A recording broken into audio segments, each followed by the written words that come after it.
I don't know why. So that was a great video on your OnlyFans channel, Ian. I'm glad I subscribed to that. It's really worth the money. Yeah, Ian's one. Yeah. Well, YouTube's been down for the last couple of hours. It's completely annihilated the analytics on the video I just put out. But did you notice we thought they'd removed comments on all videos for the last couple of hours? I can't say and did you see that Amazon had some big problems yesterday just after they announced they're going to be delivering stuff all over the place? Their web services went down. And I'm thinking, oh my gosh, imagine when that happens to the infrastructure behind their drone deliveries. Well, they just fall out the sky and kill people. Yeah, probably. If the don't say that. Don't say that.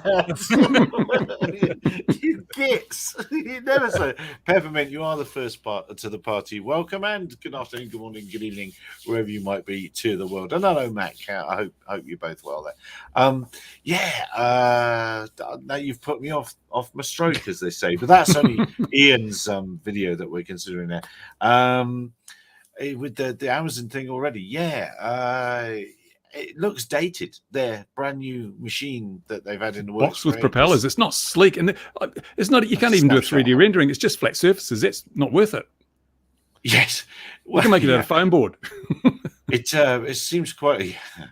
They could probably have done with making a few out of the foam board on the way. I really don't know. I'm too fast. Hello, everybody. Hello, good evening, one and all. I don't know.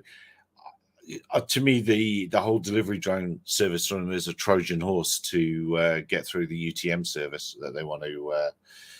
I don't know if Trojan Hills is the right sort of moniker, but it's just a distraction to get through the ownership of the sky hashtag that they're very interested in, because they are absolute patent trolls. They've got a patent for this, a patent for that, everything basically prior art. Didn't they patent the whole concept of patent trolling?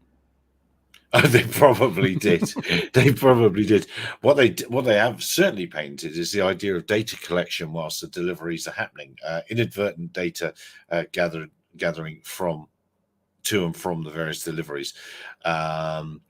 So save the tower. That's quite right, Ed. I don't quite know how you can patent something that should be protected by other laws, i.e. the collection of data without people knowing, but it's on their mind and people need to worry about that. So perhaps it isn't the UTM, perhaps it's the data they're after, but I'm pretty certain they don't really give a fig about the deliveries. I don't know. Anyone else got any ideas for what they might want? No, I think you did right. It'll be UTM as much as anything. They are a service company.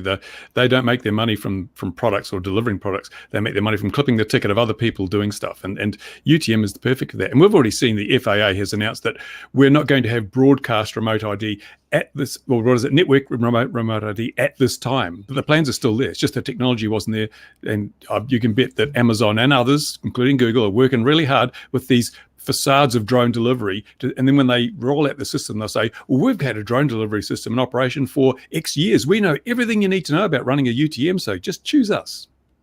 Well, that's it. I mean, Amazon can argue that they've been going, I think they were one of the first to announce, wasn't it? Isn't it getting on for 10 years now since Mr. Clarkson made the Christmas adverts for several years? So, yeah, you're bob on right, even though they've done nothing apart from deliver. I think it's 600 meters, isn't it? Their furthest delivery to date still. So, meh, Amazon. I've got flaming batteries far further than that without any problems so far. So I'm sure they can do better than that one. And it was in near Cambridge, wasn't it? It was they had that very fancy rail system that they pushed the thing out on the rail, and then it took off. And you could, as it took off, you could see where it was going to deliver. You could see the roof of the farmhouse it was going to. So yeah, like that. Woo! Yeah, whoa, trebuchet. And then you hear this voice over the fence. Can we have our drone back, please? Yeah, absolutely. So yeah, I am still underwhelmed by them. But we should go on to the tower. Ed's mentioned the tower. Where are we? Is it gone yet? I have a horrible feeling I'm going to wake up one day and you're going to have a little video of it's gone. It's probably what's going to happen. I mean, I have done my best to communicate with the council, but I've had no responses. It's just like a brick wall. They seem to be of the opinion that it is better to remain silent and be thought foolish than to open one's mouth and remove all trace of doubt. And it's a shame. It's a shame because these people are, in my honest opinion, they are shirking their obligations to the community, the promises they made when they ran for election to do the best for the community. They just don't seem to see the value that this tower represents to the district in terms of its marketing and its attraction to tourists, and the fact that it cements its position on the global stage in a small but quite important arena. I mean, it's just, and of course, it's all about personalities. As I'm doing the documentary, I've started that now. I gave them until today to sit down around a table and negotiate this quietly out of the spotlight. I've heard nothing, so I can only assume that they're not interested. And so I start work on the documentary, and I've been gobsmacked. After that video, I had people from all different fields within New Zealand coming to me saying, can we help you? I've had voiceover artists, I've had professional journalists, I've had videographers, I've had cameramen, and they've all come and said, hey, we'd like to help you in your documentary, because it seems that this local government issue is something that's not local to this area. The whole country is suffering from really bad local governance. And so many people are pissed off with their local government that they would like to be in on a project that exposes the levels of incompetence that exist out there. And they're willing to lend freely of their times and services. Even lawyers have come to me and said, we will give you all free. Yeah, and they don't give anything away for free. So I'm so impressed with the groundswell of discontent with local governance. And this means it's going to make my job so much easier. In fact, I've even had people from the council themselves, past and present employees, contact me and say, if you think what you see is bad, wait till I tell you what's really going on. Yeah. So people are willing to spill the beans. This is such a disaster for this council. But they don't even wake up to the fact that they are incurring so much reputational damage because it's hubris. They can't get over themselves. Is this not, though, a classic example, and this is why you've had so many people reach out, Bruce, of there are people who get themselves into positions who are there for themselves, and they are not there for the community. And what you're seeing is people going, you know what, this crap happens everywhere. This same thing is across the board. And, the way they treat you is just an example of they stick their fingers in their ears and say, we don't have to listen to what you say because we're elected or we're the ones that won. And if you had been elected, then you could make the decisions. But the reality is, what they forget is they were put there by the people such as yourself. And that's the bit they actually forget. Yeah, exactly. And the thing that annoys me is they're so used to people respecting them because of their position that they feel it's okay to make stuff up. Like, you can't film this. No, you can't. Yes, I can. And when they encounter someone like me that's done the research, has the facts, the knowledge, and is aware of the actual realities, and I stand up to them, that makes it even worse because I haven't just gone away and sat in a corner when I've been told off. I've actually said, no, you're wrong. They don't like that at all. No, and that's, it's something we've discussed before. And this is something people have a real hard time saying, you know what, I was wrong. You can do that. And a classic is, rather than saying, can he do that? He can do that. Oh, sorry, carry on. They actually will back themselves into a corner. And something, you see it in public life, you see it in business, you see it everywhere. Very few people are happy to stand up and say, you know what, I messed up, or you know what, I got this wrong. And you did right. Yeah, the thing is, I've learned a lot of stuff over the years, and most of the stuff I've learned is by making mistakes. I encourage people to criticize what I'm doing. If I'm getting something wrong, I want people to tell me. I solicit, true, proper criticism, because only by learning from your mistakes can you lift your game. People who just spend more effort trying to deflect blame and criticism will never lift their game. They'll always be bad. Yeah, I can't remember, was it Oscar Wilde or someone said the man who's never made a mistake is the man who's never made a decision at all. It was someone who said it. I can't quite remember who it was. And I've made a few. But I'll put a video out going, I got this wrong. I completely got this wrong. But you also have to own it. If you're going to stand there and say something, then if it's wrong, you have to own it just as loud as you said it in the first place, if not louder. And it's the same with these councils and these governments. And it's they get to do what they want, in the sense of, at the end of the day, they don't have to do what you want. They don't have to do what anyone says other than take on the feedback. But what they're not even doing is listening. What they're just doing is, oh, it's you, therefore we're not going to listen to what you're going to say. Well, I did reach out to a couple of members of the council and asked if they'd like to come along tonight or any other Tuesday night, 2100 GMT. I don't really mind, or Wednesday morning for you guys over there. But they haven't even said thanks, no thanks, which is quite rude. You know, every other every other dodgy business in the world sends an automated response saying we've received your email. Not even that, and I can't stand those automated responses. But no thanks, no thanks. I mean, isn't that just bottom line rudeness, or are they so bad that they're inundated with complaints so they couldn't possibly complain to them all? No, it's the modus operandi. They think that if they ignore stuff long enough, it'll go away. And generally speaking, mostly it does. You know, people go to a council with a problem, and if they're ignored or kept at arm's length, they give up and they go away. And that's why they hate me, because I'm not the guy that gives up. I'm there all the time, pointing out where they're doing things wrong, making suggestions to improve things, because I'm very reluctant to criticize anything without offering a better solution, which is what I do. I go along, I point out, this is not working. Here are the facts to prove that, and this is what I think you should do. And that really annoys them. And you know, I mean, the mayor said, for example, I said, look, I would really love to work with your council marketing people to produce some great promotional videos for the district. And I do that already, but I think that if the marketing team's on board, I'm not really impressed with what the marketing team is doing. And I'd love to lend a hand and try and make the whole thing better. And the mayor's response was, we don't think that your videos are of an adequate standard for our marketing team. If you look at the comments on my videos, you know, people generally acknowledge them as being pretty good. And if you look at the view counts, I mean, I'm not going to blow my own trumpet, but I think what I do, isn't it? Yeah, I'm good at what I do. I offer freely of my time and resources to the community via the council, and they turn me away. It was their responsibility to spend every dollar prudently. You know, I know as a businessman, entrepreneur, before I spend any dollar, I look at it and say, what is my return on that expenditure? Am I getting something back for that dollar? If I'm not going to get anything back, I won't spend it.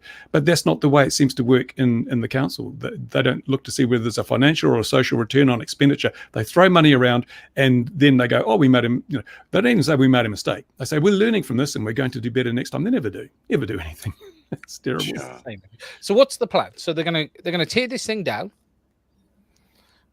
And they're going to scrap it. Is that what their plan is? They're going to pay a company to come tear it down. 5 years ago, they said, oh, this tower has to go. It's unsafe and it needs to go.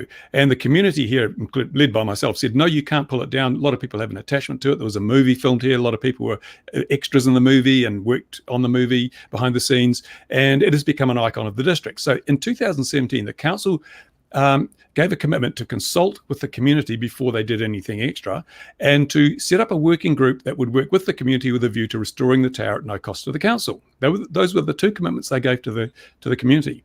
Now, 5 years later, suddenly demolition is on the agenda again, and they haven't consulted. And they haven't formed a group to look at putting it up. So they have lied to the community. They said, we'll do this. And then suddenly they try and sneak this in because it was snuck in. It was on the agenda. It wasn't publicized. And it's not only the tower. There were other community group buildings. There was an arts building and a potter's shed that they also want to demolish. And those groups didn't even know. It's just because I keep an eye on the agenda. I spotted it, went to the media. The media published a story. And suddenly these groups are going, what? Why didn't anyone consult with us? They were just going to slide this report in under the radar or agree to knock these buildings down. Then people will come along and find the buildings gone. It's just, and that's why they didn't want my cameras there, because this is making public awareness of something they're trying to slide under the radar. And of course, their response to being caught out was, oh, we've pulled that from the agenda. That report's not on the agenda anymore. But then they made the mistake of saying, we'll discuss it later. So they're saying, we just want to hide it. We're still going to discuss it and act on it, but we're going to hide it from the public. It's just such a disaster. So those first assertions were on the record from whatever year you said, 2017 then? Yeah. They were published in the media. Yeah. They were so published that's what they undertook to do. Yeah. And then they've done this.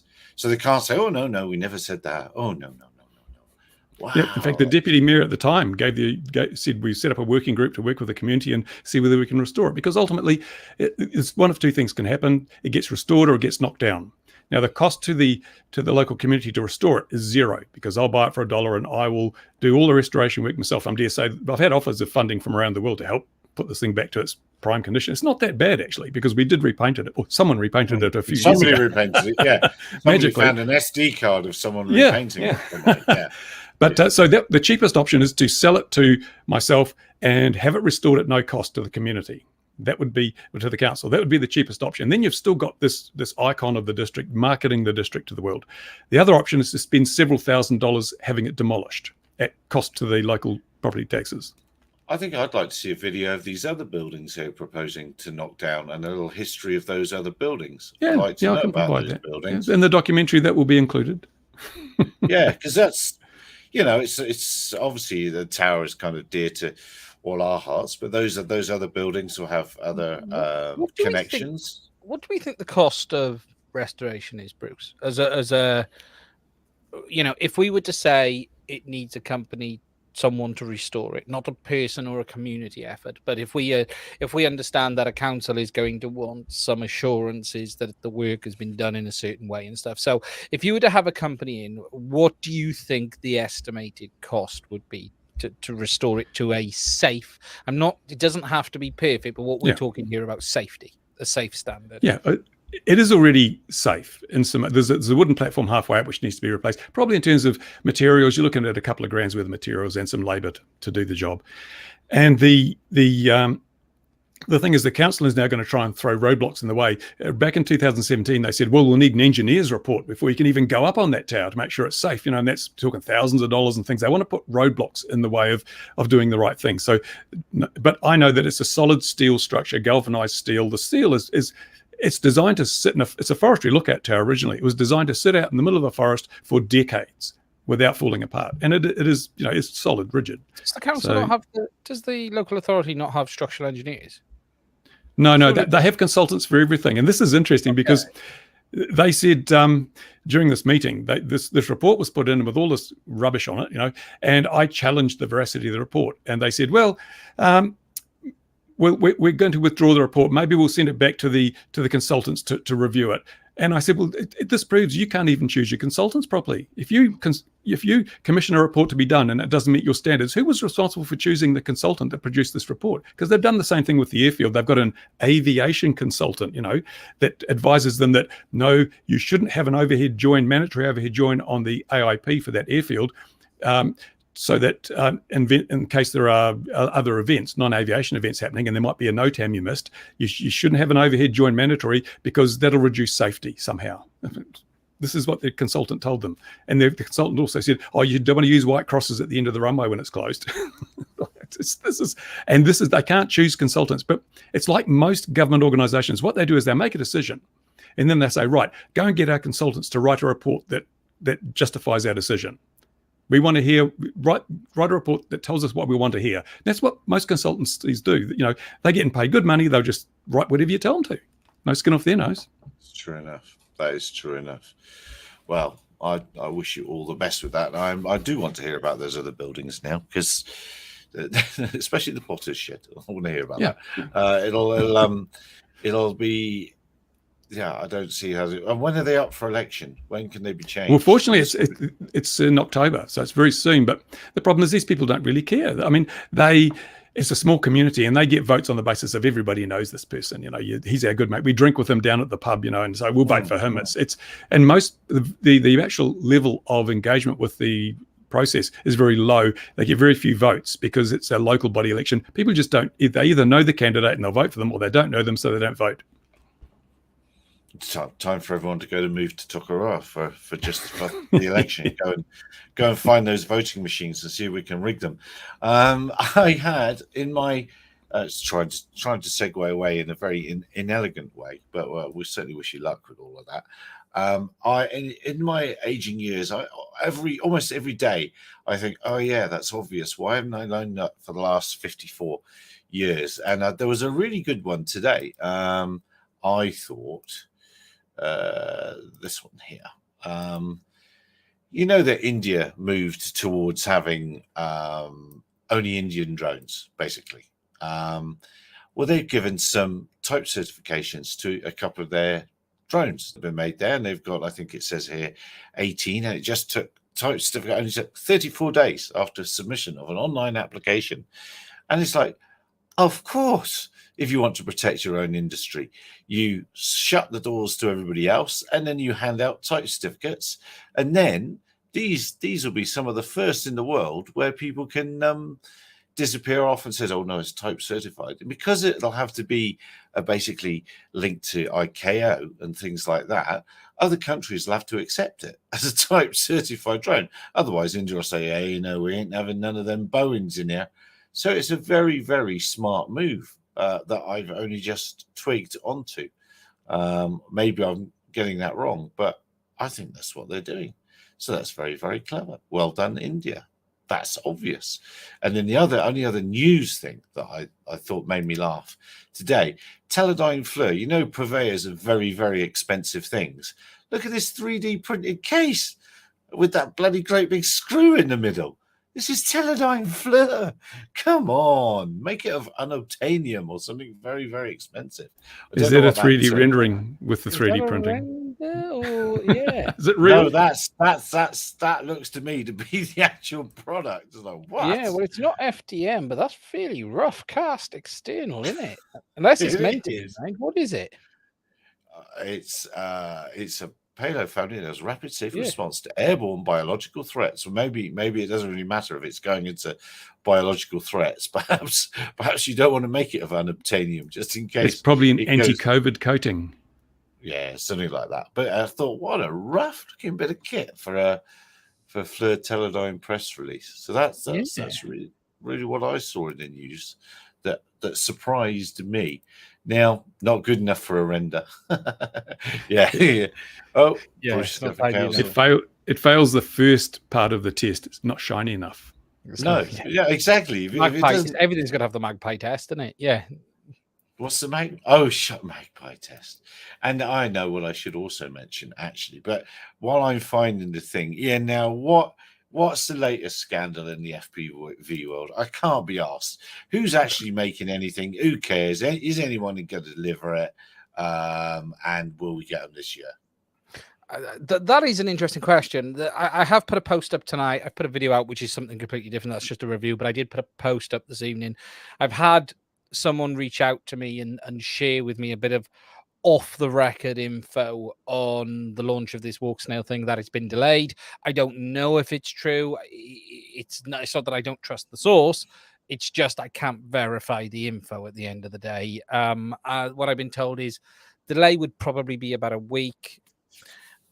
But it is interesting that we're in this weird position. We have a product that was initially announced by Fat Shark.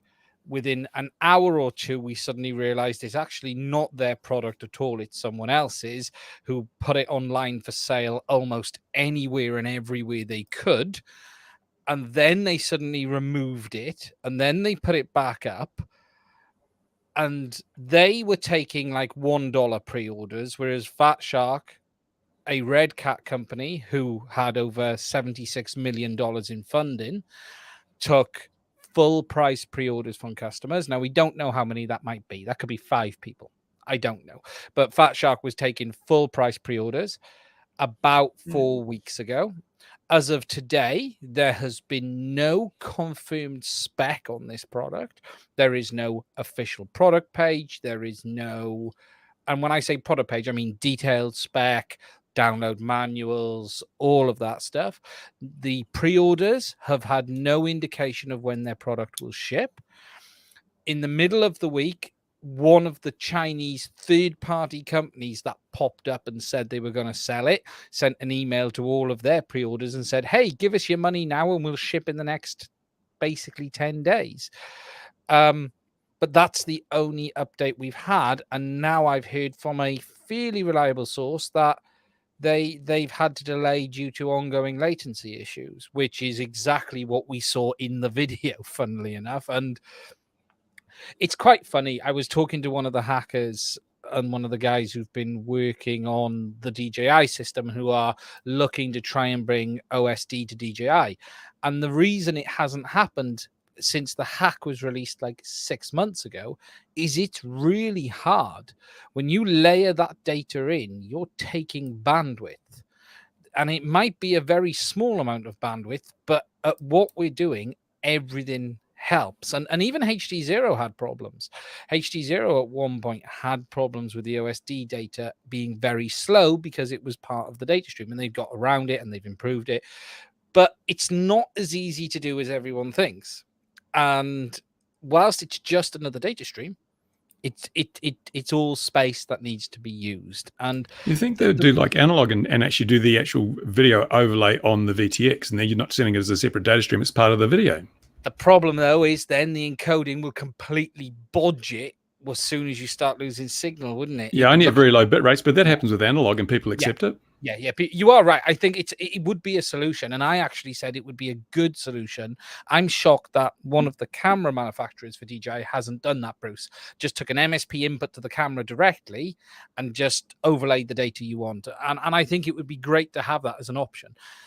But the reality is, this isn't about the product. If the product had been released and said, look, we've got this new product, it's going to compete with DJI, we think it's going to be great, here's the early doors, we know it's on day one, there's not going to be full everything, but look, this has the potential to be something great, it would have been fine. But what you've had here is a very slick marketing campaign by the three companies involved to say, hey, this is amazing, come buy it. Yet it's not available, and there's no info, and we don't know what features it's going to get on day one. You know, I think the whole FPV community would have lost their mind if they'd have come in and gone, look, we've got a system really similar to another manufacturer's, but we're not going to say what it is. It's going to hopefully compete. We're going to work on it. It's going to be good. Bear with us a little bit. But the second you say to people, hey, this is fantastic, we're going to ship it in 6 weeks, give us $800 of your money, then you have put yourself on the line for everything that comes. And I can see there being a lot of pain here for Fat Shark. That decision to take full price pre-orders was a big, big mistake and should never have happened. So which was the last throw of the dice for them? This FPV setup or the teal formation flying? Which is the biggest gamble? In theory, this isn't a gamble. You know, what's their cost? Okay, Fat Shark are a company we know can make product. So the company has a long history of delivering good products to market. We know that's the case. Now, they are not the company they were. That has to be understood. They are now a part of Red Cat. Yes, Greg is still around, and I have nothing against Fat Shark. I hope they deliver exactly what they've said. What this, though, feels like is they've done a deal in the background, and it almost feels like the rug's been pulled out under them as well. They may not have been expecting the whole walk snail thing to happen the way it did. It almost seems like it's like your partner in advance. Sold it to the exclusive deal, and you turn out he sold it to everyone else before you. And but I don't know. Fat Shark have a history of being able to make product. I think the question here is, what are they making?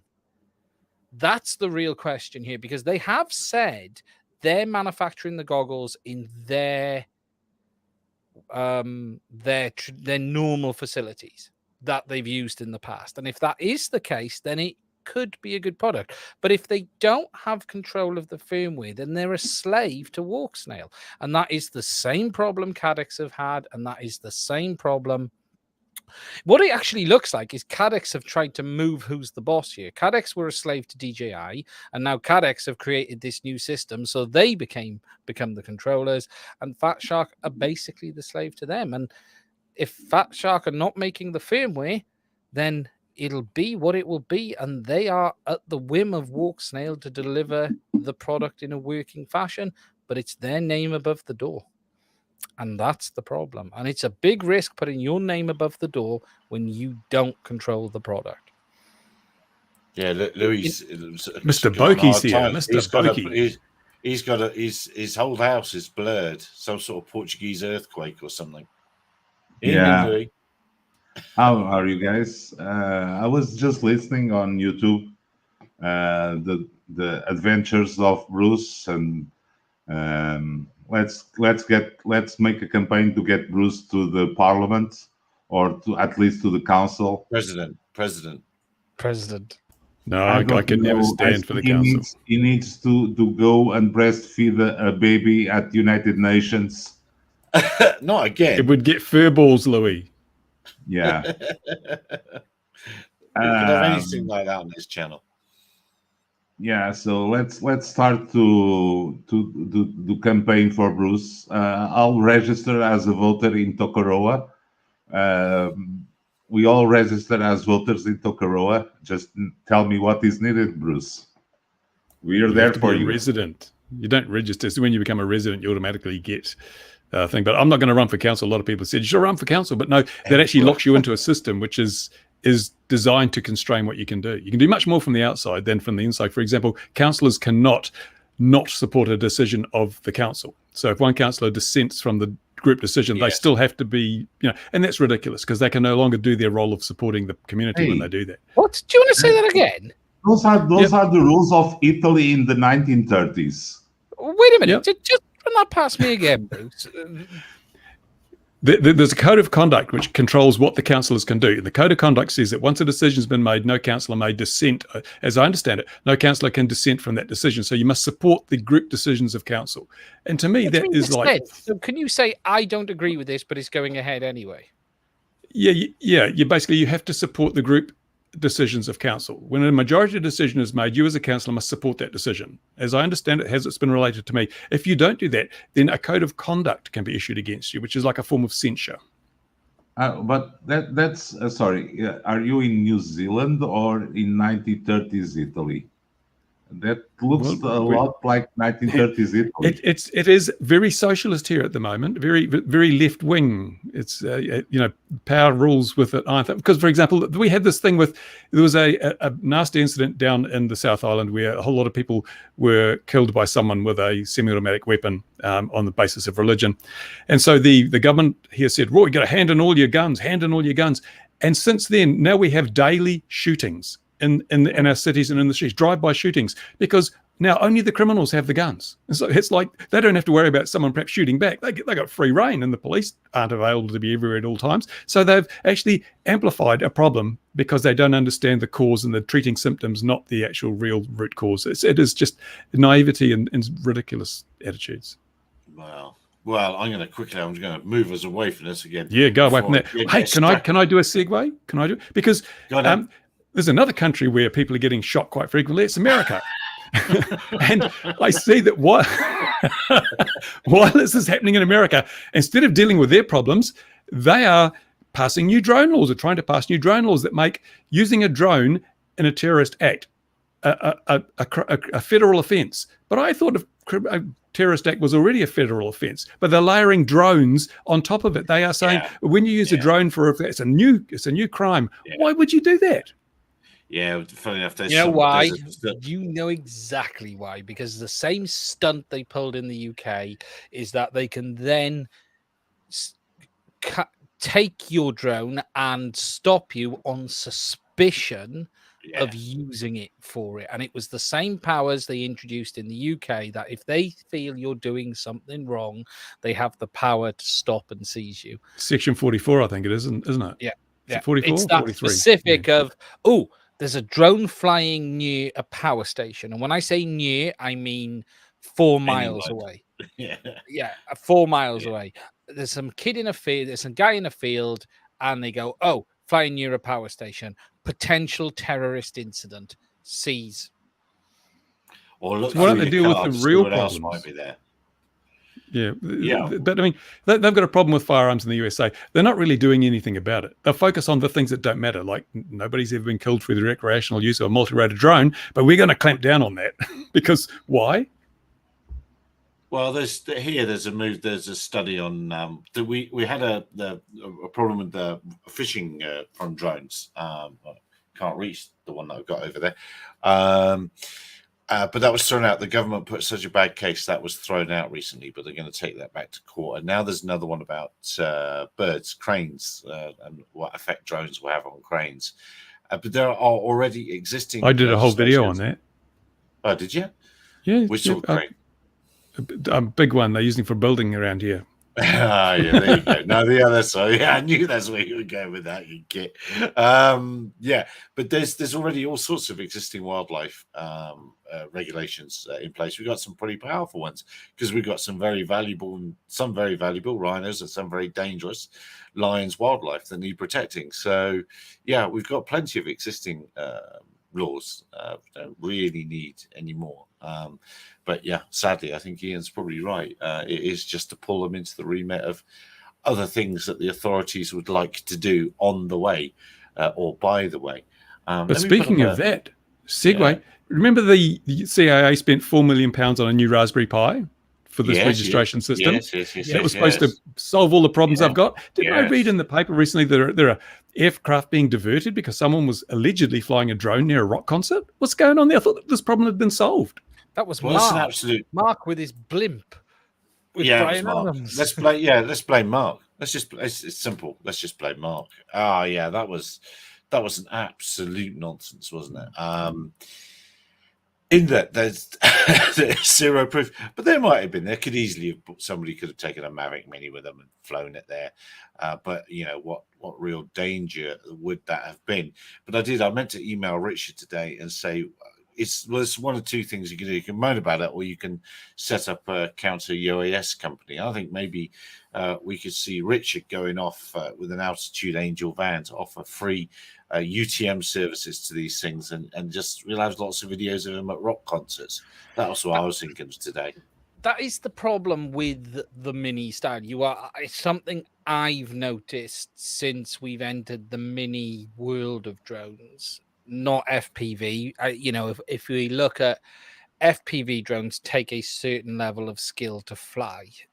You're not, and when you've acquired that level of skill, you should at that point have enough about you to understand you're not going to want to fly a race quad through a stadium full of people. That's just and you'd avoid a Lancaster, wouldn't you? You'd avoid Lancasters at all, mate.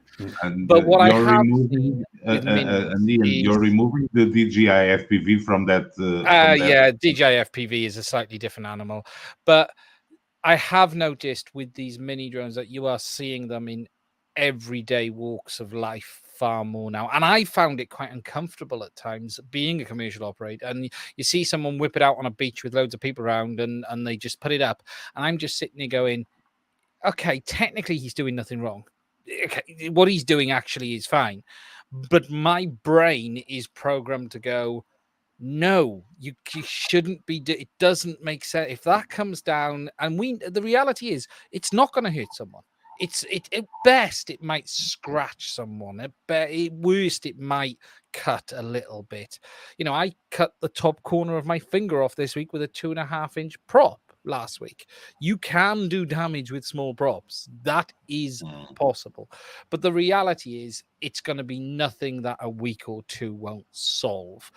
But it doesn't mean I don't find it uncomfortable, and it's weird, and you are seeing them. I'm seeing them all the time. Beaches. So do I think someone could turn up to a concert? Yeah, absolutely. Sneak it in their bag, in their jacket, pocket down the side. You'll see someone just go like that, take off in the middle of the concert. Look at the great image. The thing that what concerns me though is if this drone is being flown over a group of people at a concert and it poses a threat to aviation, who the hell's flying airliners over that same group of people at that altitude? Concert. Yeah, exactly. Yeah. And I'll be honest, that's the least of a problem. If you go to a proper rock concert, drones flying over is the least of your problems. It's bottles of urine you're watching out for, because trust me, that's what gets thrown around. Yeah, but you don't go to every concert. It's not always a problem. No. But, it'd be okay if they've got remote ID though on those. Yeah, well, bottles of urine. Yes, But yeah, look. People think there's a reason they hand out plastic glasses at concerts, because everything gets thrown around. So, okay, if we're going to talk about what's dangerous at a concert, is it the drunk guy who starts fighting and kicks someone's head in? Is it the person pressed up against the railing? The reality is the drone is a very, very small factor. Probably the amount of drugs being consumed at most rock concerts constitutes a major risk, let alone just the little plastic Mavic. But they are being done. I'm not at all shocked that someone probably stood a mile away and flew it over the rock concert and went, cool, that's exactly what I thought. Because the idea that the bank, because I've also reached out to the organisers of that, because of course they're being nailed for these diverted flights. But I like, just like Gatwick, I want to see the decision matrix for let's shut the airfield. I want to see how they quickly arrived at that decision. And then, so you have two decisions that were made. One, shut the airfield, and two, reopen the airfield after 2 hours. How did they know it was safe to reopen it? Well, here's a question. Why, if there's a rock concert and there's a report of a drone over it, then where's the risk? You know the drone is over the rock concert. You know it's probably going to stay over the rock concert. Yes, you don't know the path in or out, but the reality is this. You know where it's going to be roughly. They're not just going to go for a jolly and look at the buses and taxis hanging around outside. They're going to be looking at the event is what they're going to be looking. So again, what is the safety element here? Let's just look at that terrible helicopter crash a few years ago up in that Scottish stadium. You know, that was a helicopter taken off after the football match. You know, we know there are aircraft in and around stadiums. So I'm not sure what the risk is here. We've got to stop going, oh my God, there's a drone. The reality is it probably less than 2 kilos, most likely less than 500 grams, poses very little risk. Why is the assumption it's a terrorist event? It's got a hand grenade strapped to the bottom of it. It's got C4. It's going to kill someone, because that has never happened outside of a war zone. So why are we automatically going, oh, stranger danger? Because that's what the government is in. Interesting comment from Devorans. He says, looking at the photos, the drone was actually quite far away from the stadium. It was more taking pictures of the fireworks than Ed Sheeran. Why are we flying aircraft through fireworks then? If the drone was near the fireworks... I didn't know there was any photos of it yet. I didn't think that anything had been released of the actual event. I know there was a commercial operator there for the event. But... Oh, you're muted, Ian. You're still muted, or is it me? Or is it no, he's muted. No, sorry. So what if the drone was 500 meters out, perfectly legal? Yeah. Oh, yeah. There's loads of situations where it could be. Yep. How was it compared to? We better whip up. What was the exclusion? Was there an exclusion zone up for it? I don't know that there was, but was it not? Within, because we all know 500 meters either side, you know, something can look directly above something depending on where you're standing. It doesn't mean it is. It doesn't mean it's anywhere near the, you know. Isn't heavy metal music alone enough of a danger without contributing to it? I think it quite was it an Ed Sheeran concert? He's not no, heavy metal. It was heavy metal, wasn't it? Yeah, it wouldn't. Must have been a different concert. Yeah, it must have been. So where are we talking about? It's up by Coventry somewhere, isn't it? Let's do this together, because that's the way to do these things. In this instance, actually, I've been this breaking news here. I've been sent a little video clip that I've got to put on. So let's put that on. Let's go there. It's just so smooth, isn't it? It's like I know what I'm doing, but I don't. You've run out of storage. I don't know if you... Yeah. Can you hear the sound? No. Save the clock tower, it's saying. Save the clock tower. It's the sort of campaign we need for a tower we know. There we are. So there we are. That's that little bit. Yeah, no, where was Well, that's this stream struck down with a copyright strike, isn't it? No. Fair use. Proper usage. All that ad revenue down the drain. It doesn't matter. Did you watch Fran Blanche, or whatever her name is? Ian might, friend of Dave Jones. She's a electronics vlogger. She has been converting some old US government movie reels into video. And one of them is about, I forget what it was, something about, might have been nuclear attack or something. But anyway, it had a piece in the beginning which had some wind noise. And this was a movie from the 1940s. And she put it up and she got a copyright claim by Sony, who claimed it was from a music track released in 2002.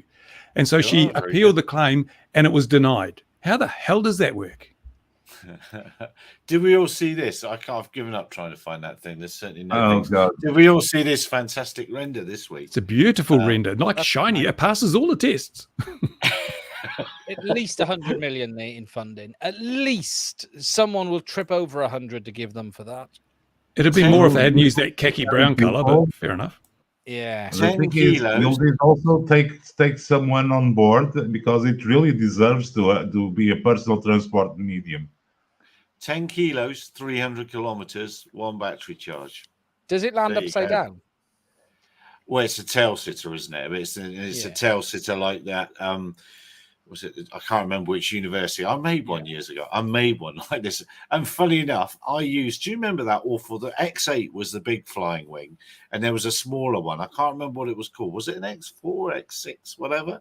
And that's exactly the wing I used. Does it looks identical? Yeah. It looks pretty much like that wing. You know the one I mean, don't you? I know the one you mean. Like yeah. I didn't like it. I didn't like my version. My I didn't Hobby like King the Bonsai is a tail sitter. It does that. Did you see Hextronic release something? There was a thing under the brand name Hextronic, some kind of little drawer with the drone that comes out. I wonder if it's the same Hextronic that was behind Hobby King. No, it's not. And there's three. There's 3 Hextronics, and I'm trying to remember why I know that. How do they get on for trademark infringement?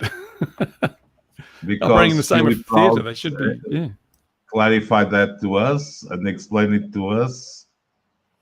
All those Hextronics. Oh yes. What was the answer, Louis? I don't remember. They can all use the same name because there are derivatives of whatever. Yeah, there was Hextronics Pty, Hextronics Limited, and Hextronics the Elephant Tamer, or something like that. There was 3 versions of it. And there's the Philips company X. Yeah.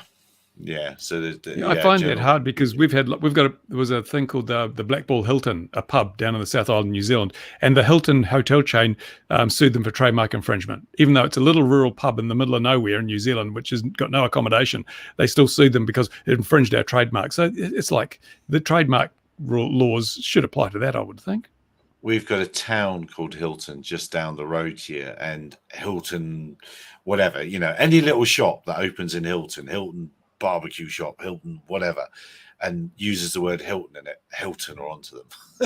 It's like, no, that's from the village of Hilton, So, yeah, it's all nonsense, isn't it, really? Yeah, that Fixar thing, that was earlier on, renders were mentioned. And so that reminded me of, I think it's almost time for a render of the week competition, isn't it? Or something like that. Maybe we should do that every week. Bring your cattle beast in, we'll render it down. Absolutely. I like that. I do like that. Because it's, big claims, 10 kilos, 300 kilometers. That's big claims. 10 kilos is a lot. 300 kilometers is far. So, they've not made them yet. Now, what's Doverin saying about the pure claim isn't adjudicated by YouTube? It goes to the claimant. Proceed to litigation. Yeah. Oh, yes. I think I half know that. Yeah, it's YouTube's crazy setup. What else have we seen this week that's made turned people's heads? You mean outside of Ian's OnlyFans channel? Yeah, outside. Obviously. Yeah. I mean, okay. Yeah. Nothing. Yeah. His channel is fantastic. There's nothing else to watch. You can't watch anything else. It's all been a bit quiet. DJI have pushed a massive firmware update out for the Mavic 3, and the GPS issues appear to be completely resolved. Now, there is quite an amusing bit to this because they've not mentioned they fixed the GPS issues at all, because they can't. Because in the previous firmware that they didn't fix the GPS issues in, they said they fixed the GPS issues. So what they actually have done is released a new firmware update, which has loads of stuff with no mention at all of GPS fixes, yet the GPS fixes. Perhaps the biggest improvement was on the camera performance. Yeah, a lot of stuff. And perhaps, we don't know, the improvements on the camera performance also had an effect on interference with the GPS. I'm waiting for someone to give me some info on what they think. It is very believed they really got something silly wrong from some people in the background, which isn't surprising because they've done it before. They did, though, say in the firmware they've optimized home point acquisition. Yeah, optimized it like hell down to like 30 seconds. Do you know what I mean? So, but the good news is, and actually this is a real interesting point, and this is a hard one because they've really screwed their KOLs here, because frankly, that product is not the product it was a month ago, let alone the day it launched. And it warrants a complete re-review from scratch to discuss the product, because as Louis said, they've added all of the features that were missing. They've optimized both cameras, including the one I didn't even talk about in my review because it was useless. It was so bad, I didn't even want to discuss it. Yet I believe the improvements are very good indeed. It is potentially an outstanding drone today. The problem is, does anyone know that other than the people who own it now? Because but come on, it's always a big discussion. I can tell you one thing: the one, I shared this with you guys. We were testing down from the P1 with the M300 down to the smallest of DJI drones, and even today, the one that impresses me more is the new Mini 3. It is. I think they are not pushing it. Why they are not pushing it? It's easy. They don't have it for sale. It's sold out everywhere, even at the price that they're asking, which is more than the Mini 2. But it's the one that surprises me the most. And after that is the Air 2S. And then, the big ones, the M30, with the update we got for it, it really proves to be a good contender to anything serious that you might want to do. I'm still undecided if taking the pictures with both cameras at the same time and filling up the SD card with huge pictures is a great idea. It might be. I don't know. And the Mavic 3, the moment we tested it, it was appalling. And just after we finish up testing, they came up with that update, and I tested it with the same parameters but outside the scope, and the results are completely different. It is as good as one could expect, but even so, the Mini 3 for me, given the ratio of price performance, and most especially the weight, it is a very good surprise. I don't see anything wrong, or that I would probably do better than what is done with that drone. I don't know if you already had the Mini 3 with you, Ian. No, I haven't. I haven't had the chance to play with it. I was hoping to get my hands on one. We had a couple of offers on the table very early doors, but none of them have come through. I would love to work with any retailer who would like to discuss the Mini 3. I'd be happy to do that. I was really tempted to buy one. If it wasn't the fact that there's probably going to be 2 new FPV systems around the corner, I would already have it. But I just can't. I can't blow the 800 right now when the core audience for my channel is FPV than camera drones these days, and that is the reality. I think it's probably the best drone they have right now overall. Do you know what I mean? If you take the whole package and you take it's not cheap, but if you look at what you're getting, it's probably the best buy is the right term, the best one. Although the Air 2S is probably where the clever money is. You know what is missing at the Air 2S? What Hotel has on the Light Plus, variable aperture on the camera. that makes a whole world of difference. And speaking of hotel, I believe they were going downhill with their support channel. I just got noticed that there are changes on the pipeline. So let's see if they can pick up some of the downward tendency that they were having in the market, especially the support channel. We all know that is a very important thing to have a good support channel. But the Air 2S compared with the Lite Plus, I would probably go with the hotel. Yeah, it costs a little bit more, substantially, but you get a better package with the hotel. The Air 2S is just that it has almost irresistible price point.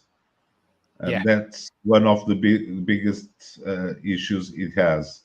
But I believe many people will be drawn to the Mini 3 instead of the Air 2S.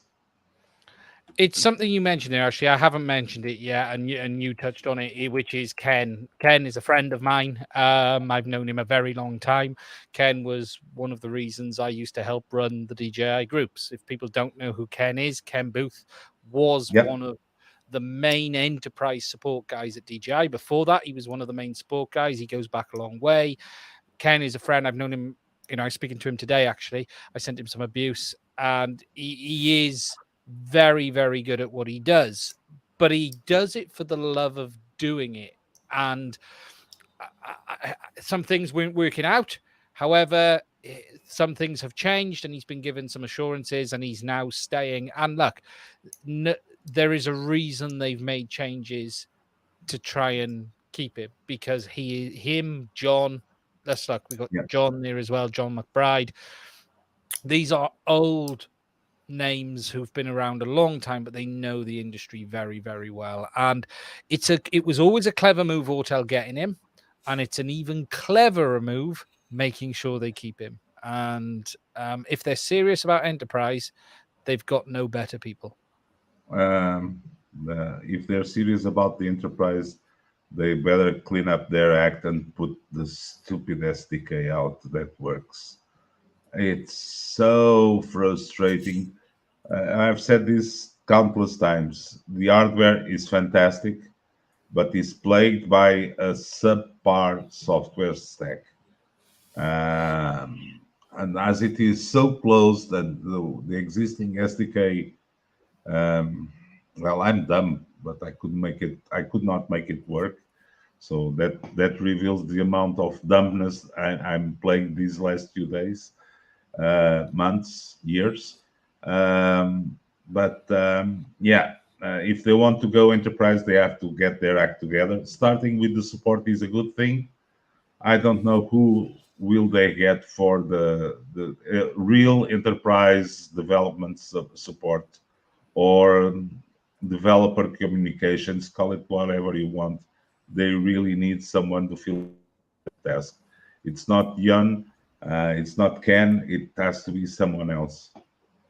Actually, Ian put out a really good video this week talking about open source. I'm wondering if we shouldn't see more manufacturers just dumping the hardware with rudimentary software and saying, okay, open source community, you make this thing the best it can be. Because I think that'd be a fantastic thing. Look how it's done with OpenTX and with ELRS. These bits of open source code have enabled manufacturers to make stuff cheaper, get better results, and they offload the burden of creating and maintaining the software that runs them. And these days, it's all about the software. So why doesn't Autel just throw it open and say, look, okay, here you go. Here's our fantastic hardware with our black box. We've black boxed some of the stuff, but let's let the open source community run with this. It would become very, very popular. The open source community would probably love to take something like that off the shelf, shrink wrapped hardware, and turn it into something that a manufacturer can't afford to make it.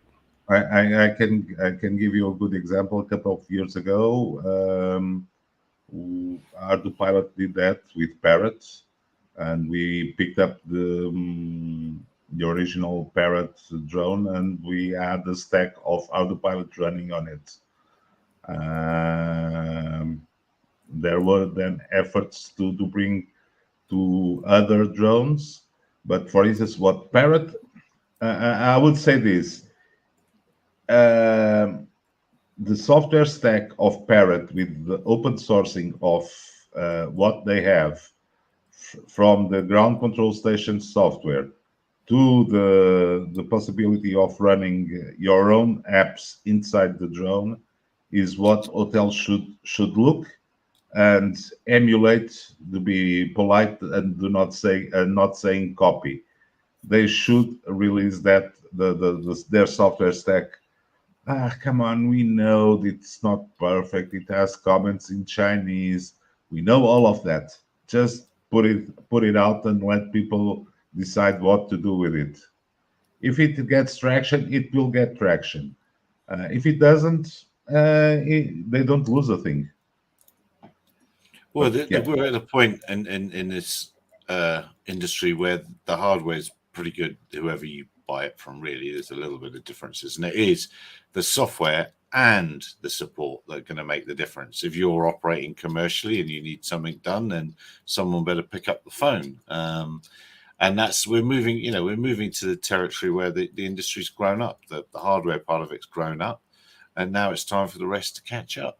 Or, as you've both been saying, just supply open source stuff and have a really good community to back up people's needs. But it's not quite the same as a service station for the people you bought it from. Ian, what's happening with HD0? And they've said we're going open. What's been made open so far? Yeah, nothing yet. I think there's a lot going on in the background. Carly's, I think they have a lot on their plate right now. Carl has committed to doing it. He's never not done anything he said. I think there's a bit of work to get there, if you know what I mean, in the sense of separating out, okay, what is the proprietary bit they need to keep back, what isn't from the software stack, because there's still going to be some stuff, but we haven't seen it.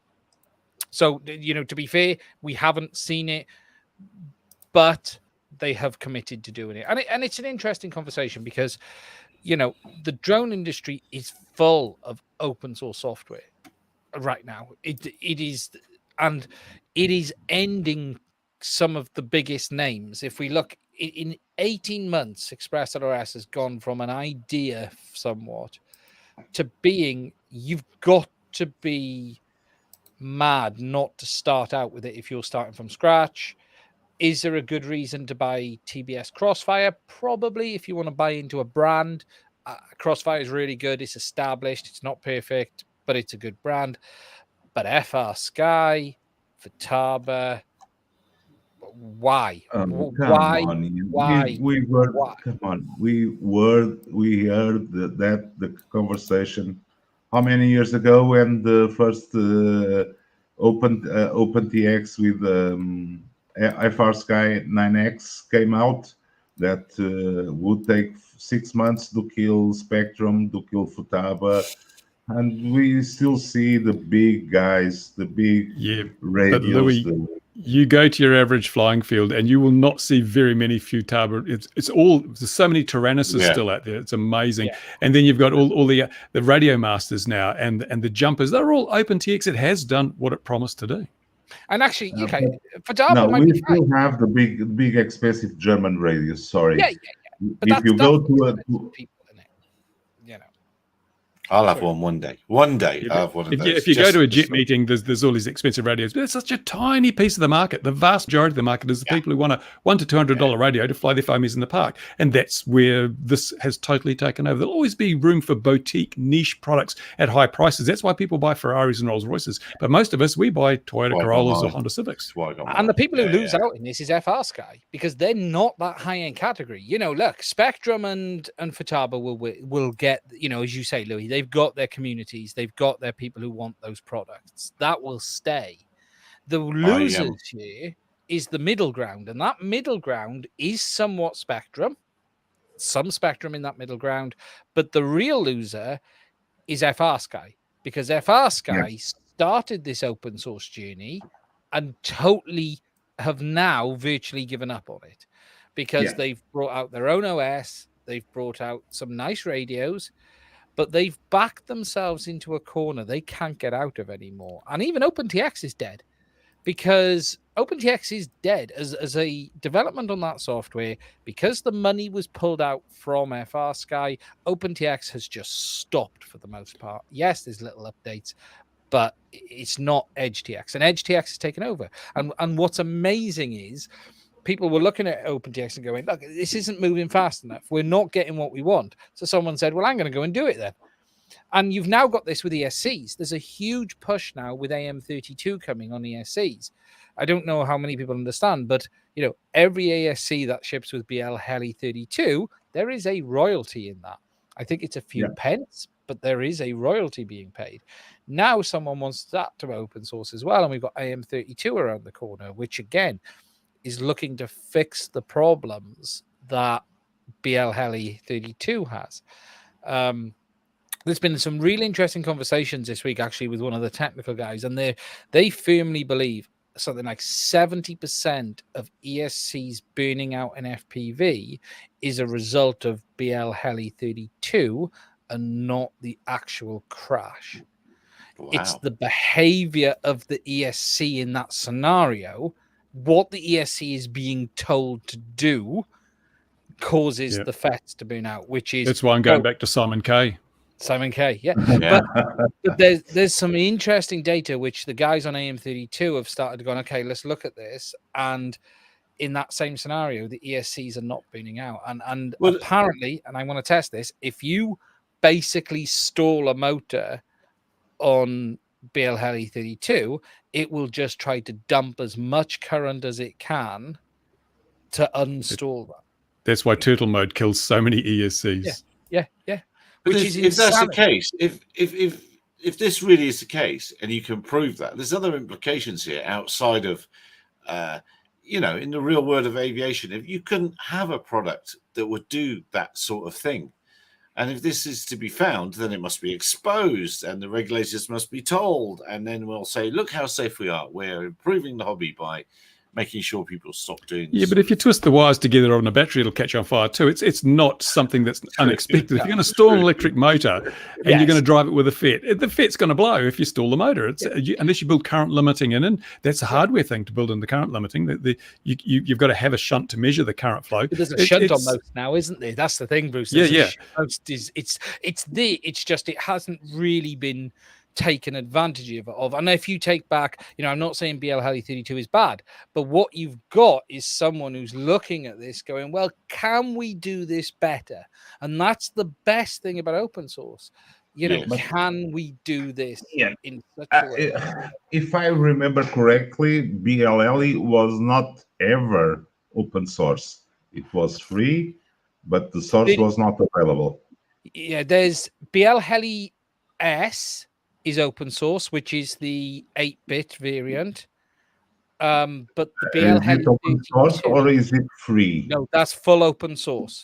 BL Heli S is full open source, but BL Heli 32 isn't. Okay. So when they moved to 32-bit MCUs, it then went closed source. But that's where AM32 is coming in.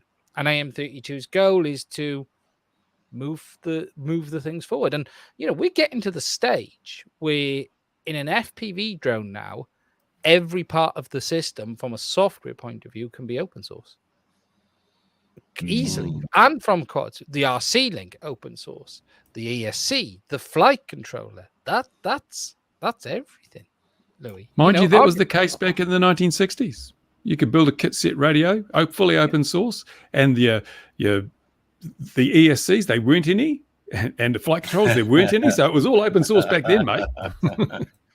As Michael mentioned, sorry, go on, Ian. I was just going to say, it's a great time. It is a great time for drone builders. There's never been a better time, whether it be, and I spoke about this on Sunday about ArdraPilot, Betaflight, iNav. That's just the flight stacks. Add on top of them, or Emu Flight as well. Then you got the RC links, ExpressLRS. We've then got AM32. It is a great time for drones in the open source community. And it's just, how do we make sure these projects survive? ArdraPilot is well established. It has a good support network via manufacturers predominantly, but people as well. ExpressLRS is building up through the Open Collective. Betaflight has donations and PayPal and Patreon.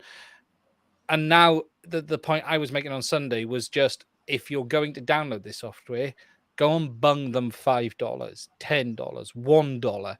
If you're using open source software, go and bung them a quid, go and bung them a tenner to thank them for what they're doing, because without them, we would be restricted to the likes of FR Sky, to the likes of DJI and the others, and have very few options. True enough. And speaking on the Autopilot, which is the one I'm more used to, and the things that Autopilot has been putting out are also putting some of the closed source manufacturers looking at what Autopilot is doing and trying to emulate what we're doing. So some of the features are being replicated to the closed source world. How replicated or directly transposed, that's another issue, but let's leave it like that. I'm surprised there isn't more crowdfunding in the FPV hobby thing, apart from Fat Shark, who've just done their crowdfunding. There isn't more independent crowdfunding for this stuff, because I'm pretty sure that, I mean, to be honest, if I sat down and I thought, if I dedicated myself wholly to developing a digital FPV system and got some other smart people on board, you could probably do something within 6 to 9 months that would be of a quality that people would be willing to accept if it was a crowdfunded thing, and the full understanding that they were going to get a product that was raw and it was going to be improved on at no cost to them, because it would be crowdfunded on an open source basis or something. You could probably do that. But mainly this community has been, they've set aside the financial imperatives and just said, we really like doing this. We're going to do it. And if other people can benefit, then, hey, that's good. So that's why I think it's important to reward these people. They haven't gone out there with a view to making money, but we should be supporting their efforts by giving them flicking them $1 here and there. I've always been a supporter of those kind of projects. I gave Winamp $10 back in 1990 something. Remember Winamp, the little MP3 player? Yeah, I bunged him $10 because I used it a lot. Yeah. It's interesting, Bruce says, because I was just trying to find something to show you guys then. And look, there are other projects. This is rocking all shit, right? This is pure unicorn poop. This is the KISS Ultra, which is a flight controller.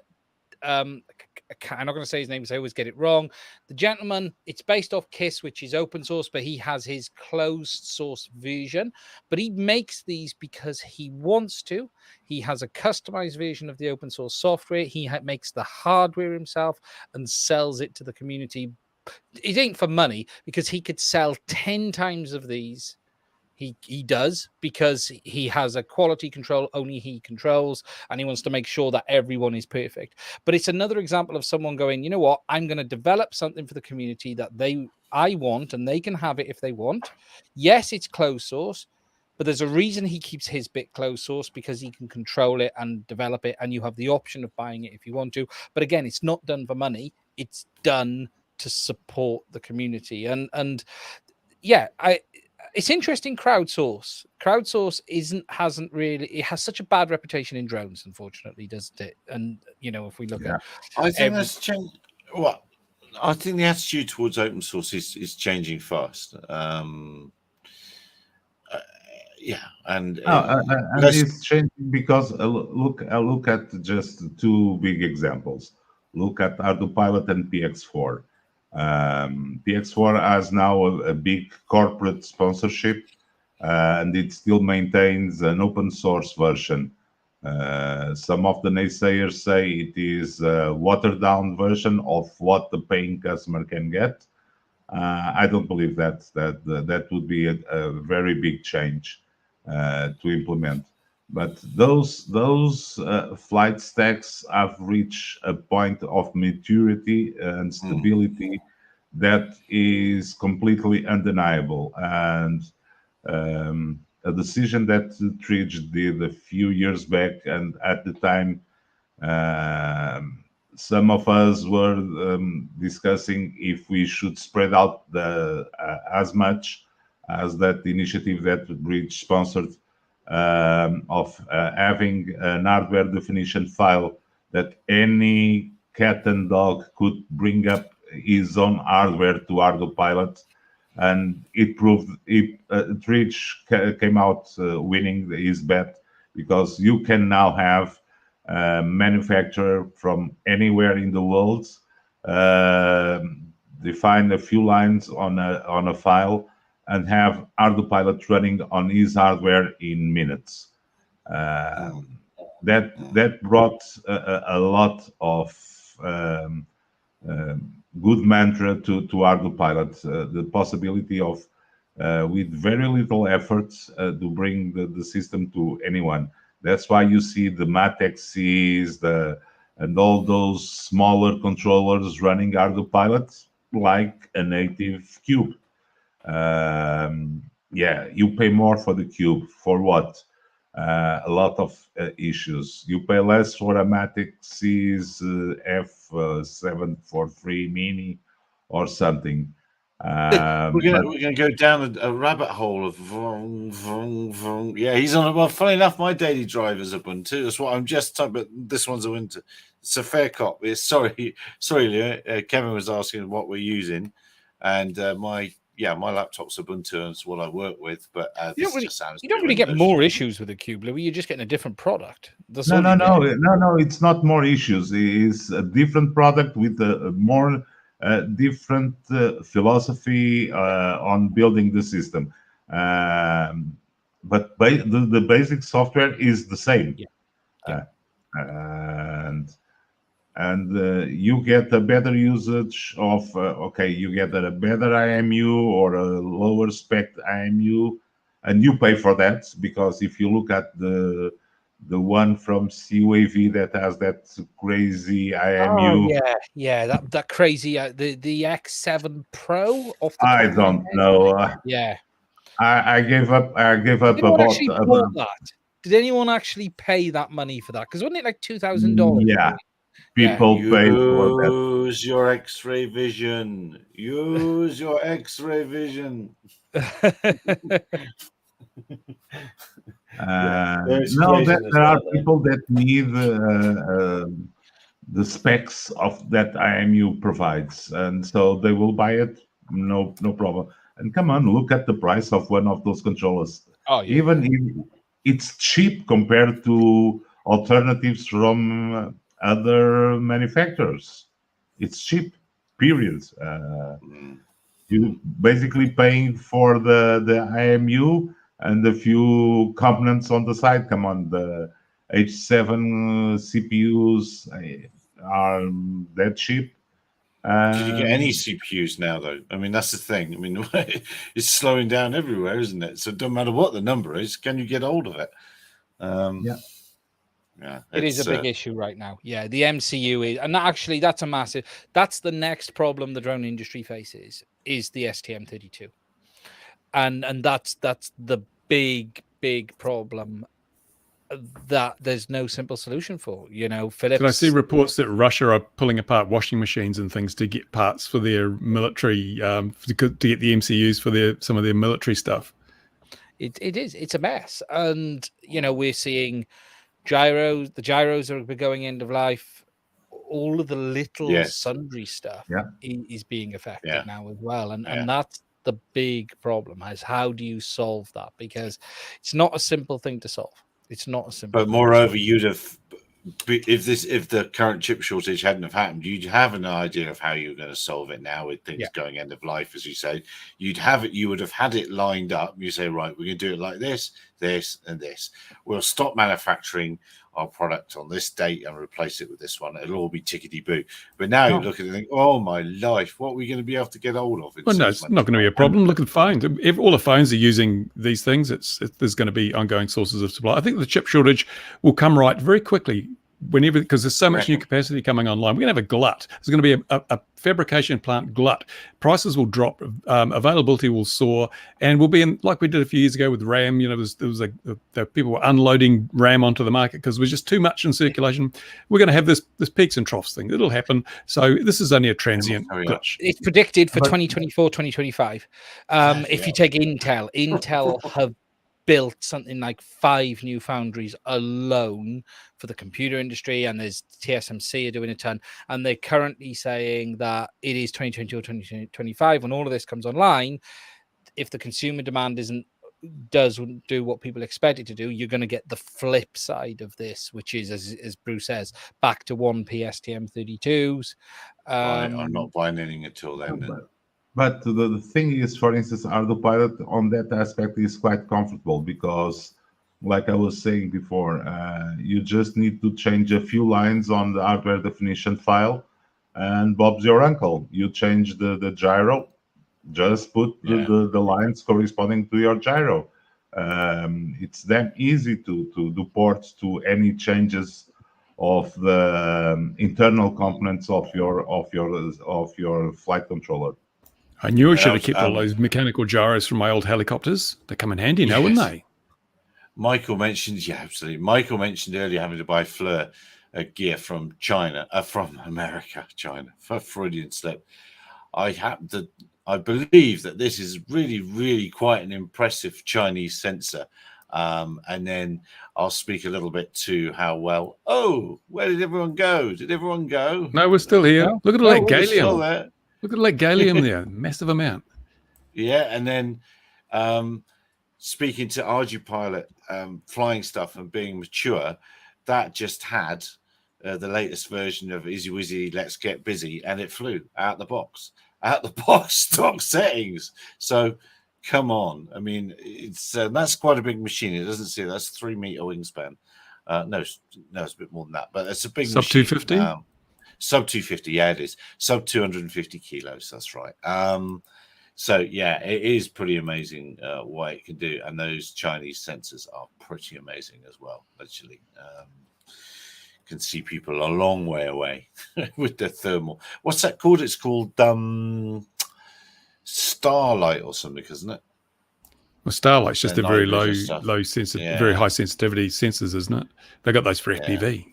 Just quite good. I like flying in those. You still need some light though. Starlight's not enough. You need a bit of moon or some other lighting to make it really practical. But it is fun. I flew one of those Starlight cameras in a winter test here, and it was getting low light, and I thought I'll be all right. And I was up until it went, and my God, because it was like winter cloud cover, I had no light at all, and it was black. And I mean, I could see nothing at all. I think I put a video out about that. That was the Cadex camera. Yeah, you did.